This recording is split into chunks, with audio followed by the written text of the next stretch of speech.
Hi guys! Last week I promised to do another sorted video, and here it is. In case you didn't know, I really like anime. I'm probably not the biggest anime fan, well, I know I'm not, and I used to be into it a lot more than I am now. There are still shows that I love very deeply. My personal favorite anime is Fullmetal Alchemist. Both the 2003 version and the 2009 version, I love them both very, very much. I don't get why we have to choose. Some people feel like you have to choose between the two. You don't. I think they're both really great. This is Sorted Fullmetal Alchemist.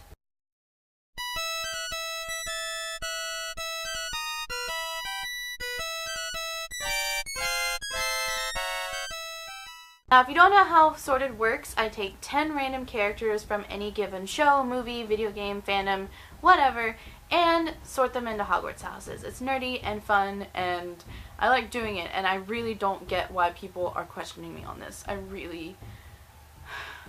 just like it, okay? Firstly, we have Edward Elric. This one's pretty easy. I mean, Ed is hot-headed, he is prideful, he is deeply emotional, but he's also really brave and really daring, and he really has this deep sense of what is right and wrong and is willing to stand up for people no matter what. So I'm going to be putting Ed into Gryffindor. Next is Hohenheim of Lights. I feel like Hohenheim is a good bit different in the 2003 version and both the 2009 version. I feel like he's a little bit warmer. You get to know him more in the 2009 version, but in the 2003 version he feels a little bit more cold, but I'm still going to be putting him in the same house. Yes, he can be very selfish. Yes, he can be ambitious. He's also very smart and intellectual and feels very in tune with his intellect. So for those reasons, I'm going to be putting Hohenheim of Light into Ravenclaw. Next is Sloth. This Sloth is from the original 2003 version of Fullmetal Alchemist. There's a different character named Sloth in Brotherhood who is completely different. Not even like the same thing at all. Undoubtedly, this is the more interesting version of Sloth. Charlie. Come on, honey. I know you love me, and I love you, but you gotta lay down if you're gonna do this. Okay? Char.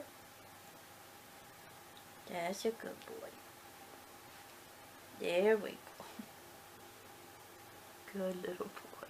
She is a little bit of a deceiver, like almost all of the homunculi are. So for those reasons, I'm going to be putting the 2003 version of Sloth into Slytherin. Next is Alphonse Elric. Though Ed is the main character, Al is the heart of the series. He wants to see the good in everybody, and though he is undoubtedly brave and daring, he's also very kind and very loyal and very hardworking. So for those reasons, I'm going to be putting Alphonse into Hufflepuff. Damn can after my own heart. Next is Maze Hughes. Let's all just, take a moment and, get all the tears out.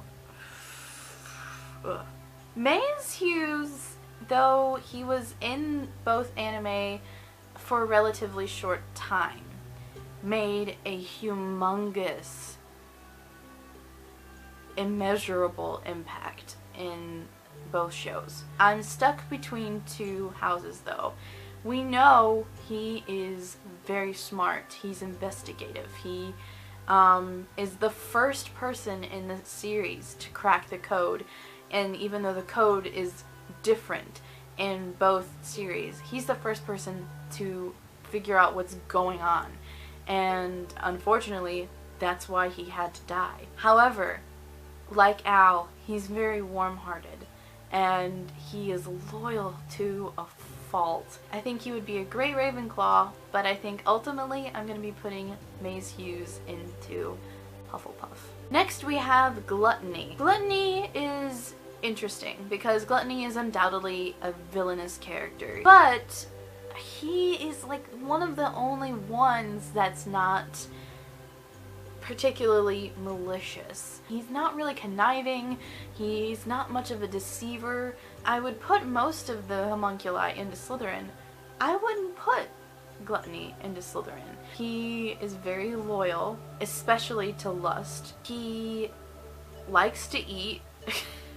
We know that. And what house is literally right by the kitchens? So for those reasons, I'm actually going to be putting Gluttony into Hufflepuff. Next is Envy. Envy is my personal favorite homunculus. Homunculi. Am I using those terms correctly? I don't know. He is the definition of a deceiver. He changes his appearance at will in order to trick people, in order to get ahead, in order to manipulate and play games with people. So this one is a no-brainer. I'm going to be putting Envy into Slytherin. Next is Pride. This is the Pride from Fullmetal Alchemist Brotherhood. There's a different character called Pride in the original Fullmetal Alchemist who is then called Wrath in Fullmetal Alchemist Brotherhood, but then there's a different Wrath. It's really confusing. He is the scariest thing in Brotherhood. Oh my god. He is a deceiver, we know that. He is prideful. I mean, his name is Pride. And Slytherins are known to be very proud people. I'm gonna have to put Pride into Slytherin.